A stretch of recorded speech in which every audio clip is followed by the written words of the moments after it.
Dana White has finally reacted to Alex Pereira's surprising statement about moving up to the heavyweight division to face Jon Jones.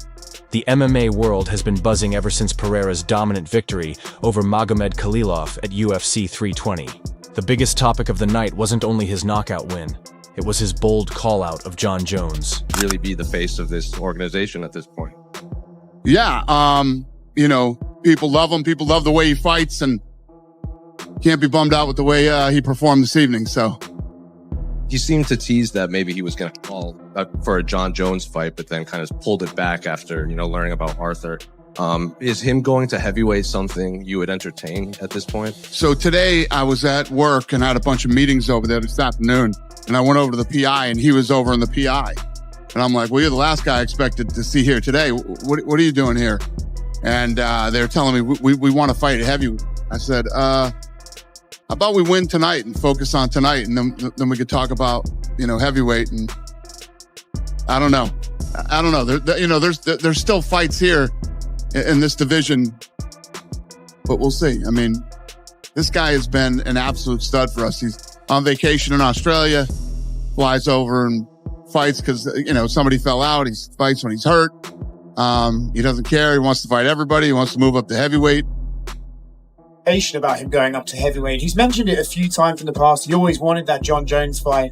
I understand why maybe that fight wasn't appealing to you, but what is your reservations about sending him to heavyweight at this point? Probably that he was a middleweight. He was a middleweight. He's going to jump up 2 weight classes in the UFC. It's not like jumping up 2 weight classes in boxing. It's a big jump. Not that I have any reservations about it. I mean, the guy is he's in a division that there's still some interesting fights. I don't know. It's just not, and I like the guy so much. We'll see. We'll have to talk about it.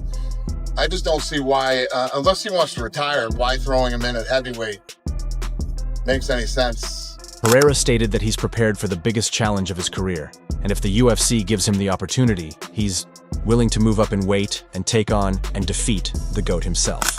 Essa é a melhor aposta. Não, queria super luta. No, I want a super fight. Oh, super fight at heavyweight. I could think of one. Wow, name. Derek Lewis. It's Aspinall, man. Oh, não sei se, Casa Branca, Jon Jones. Jon Jones. Super luta. At the White House, Jon Jones. That's a super fight. All right, so why not fight against Pereira, a guy who's the same age as you, and we walk around the same exact size? Pereira walks around at like 240, and he has magnificent accolades. Business-wise, it makes more sense. Fight the nobody that may be more dangerous, or fight the guy with all the accolades who's incredibly dangerous. will we ever see Jon Jones versus Alex? Yeah. Possibility. I mean, Rogan is pushing me right now to try to make that fight. It's just, guys, Jon Jones is a whole nother. I consider Jon Jones the greatest combat fighter of all time. Jon Jones is the nastiest dude ever in the history. And Jon's got a dark side to him. He shoots guns. Dana White's response has stirred up even more buzz among fans. He mentioned that he loves the idea of a matchup between Pereira and Jon Jones, but also pointed out that Pereira still has plenty to accomplish in his current division. According to Dana, Pereira is one of the most electrifying champions the UFC has ever seen, and he doesn't want to see him rush into the heavyweight division too quickly. Still, Dana admitted that if both Jon Jones and Alex Pereira are genuinely interested, this could turn into one of the biggest super fights the combat sports world has ever witnessed. Behind the cage, just staring, just looking, all being very, very serious, very scary and very intimidating. Well, it obviously worked because Magomed Ankalaev just got flatlined, smoked, destroyed, beaten in 1 minute, 20 seconds. Now, all the talk of him coming in at 40%, maybe there was a little truth to that. I mean, we did talk about him being a little burnt out. We did talk about the schedule that he was on, which was kind of crazy. And certainly it looked like it did catch up to him in his last fight against Magomed Ankalaev. But he was right. There isn't going to be a third match. There isn't going to be a rubber match. Absolutely no way. Alex Pereira now is going to go into new challenges. If Magomed made it competitive, then maybe there would have been a talk of a third match. But it wasn't competitive. It was completely one-sided. It was one of the most vicious beatdowns we've ever seen. Alex Pereira now is a 3-time UFC champion. No UFC champion has ever lost a belt like that and then came back and got it in quick fashion and made it that easy. No champion's ever done that before, losing the belt and coming back again like that. And then when you look here at the record of Alex Pereira and what he's achieved, but it is insane. For one whole round and then a little bit of the second. And I felt like if I went back and did that again, I feel like I would do it differently. He had 25 minutes of content with the educated striking game that he has. I wasn't surprised that he pushed him back.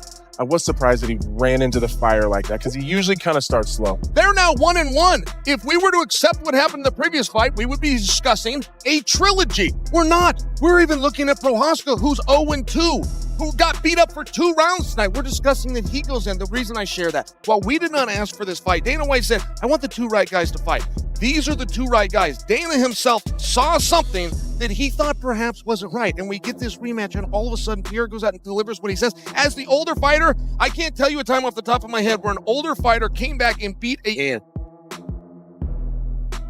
Boom! Just rocked him with that right hand. Oh my God. Ankalaev reaching for him. Let's see it again. You can't get hit like this by this guy, man. No, not by this guy. And then he dives, and it was over. And then they make the 12-6 elbow legal. Yeah. Oh right. my God. 12-6 elbows legal. They make the 12-6 elbow legal. With this guy. Watch the one to the body, though. Please show the one to the body. Oh, he hit them all. Oh my God, he had one. He had one. Look at this. Yeah, look at it. Deep. I mean, just to the body. That sucks so bad. Magomed had no chance. There was no way he was going to get out of that. Just destroyed. Then he does that same thing.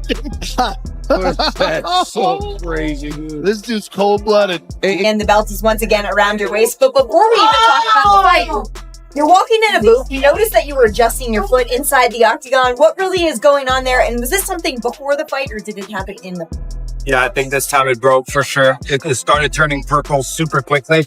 But, you know, when I was throwing those low kicks, I saw that they were landing. You know, he changed his stances after the third kick, which is something that he didn't do in the last fight. It's something that I saw Young Blachowicz did in the fight too. But as soon as I landed the first kick to his lead leg, I told my foot. You were aggressive really from the first moment on. Was the approach to go right at him, or was that something that you saw leading up to your right through it? That was the plan in the first fight. You know, I wanted to go up and be aggressive. I told everyone I wasn't feeling well. I'll talk about that a little bit later. But, you know, I felt it was going to happen. You know, even this morning we went to breakfast at Big Romania, and we saw one of the guys from Power Slap who we saw last time on fight day as well. He had just lost that night, and today he was there and he just won. So I thought to myself, man, you know, last time he had lost, I lost, now he won. So everything is coming together. You're going to have. Do things feel different? You've won the title before. You've been the champion in 2 divisions. Is something else happening?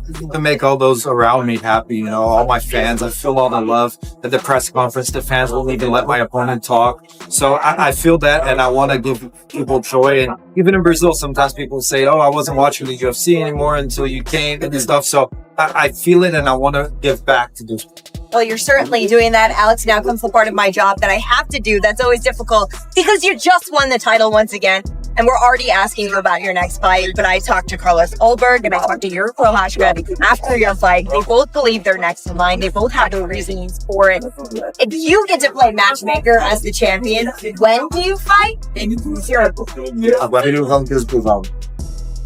You know, like I said up there, I had a whole speech prepared, but we all know what happened to Jon Jones' brother. So it's not even right to talk about that. We'll talk about that later. But they're 2 of the most dangerous strikers ever to compete inside the octagon. One known for his icy precision, the other celebrated for his unmatched fight IQ and all-time greatness. Analysts like Joe Rogan, Daniel Cormier, and many others across the MMA world have already shared their thoughts. Some believe Pereira's incredible power and timing could pose serious challenges for Jones, while others argue that Jones's elite wrestling and vast experience would completely shut down Pereira's offense. Jones himself has hinted before that if he ever makes a return, Pereira is one of the few matchups that would truly interest him. He's expressed respect for Alex's accomplishments, but also made it clear, if they ever meet in the cage, he intends to show there are true levels to greatness. That's awesome.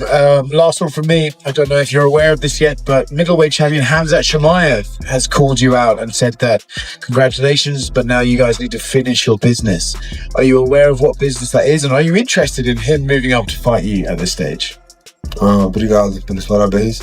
Mas eu quero uma super luta, igual eu falei, pô, quero lutar nos pesos pesados. Então, só agradeço só pelos parabéns. Thanks for congratulating me, but all I want is a super fight. I want to fight at heavyweight, but all I can say is thank you. See him win. And you know, win, lose, whoever, but Alex and his team, Lover, Teixeira there, and all of these guys, we have good relationship with them, like with my team, and I really wished him like the win because all these bullshits what Ankalaev wrote before and all these nonsenses what he thought about himself, about others, so that was why I was happy, because I saw really angry Alex going forward through the Ankalaev, and that was something what I needed to be in my fight too, like more. Would you like to fight Alex Pereira, UFC 300? If he wants to, I will. But going on record and saying I'm not a bully. Don't bully smaller guys.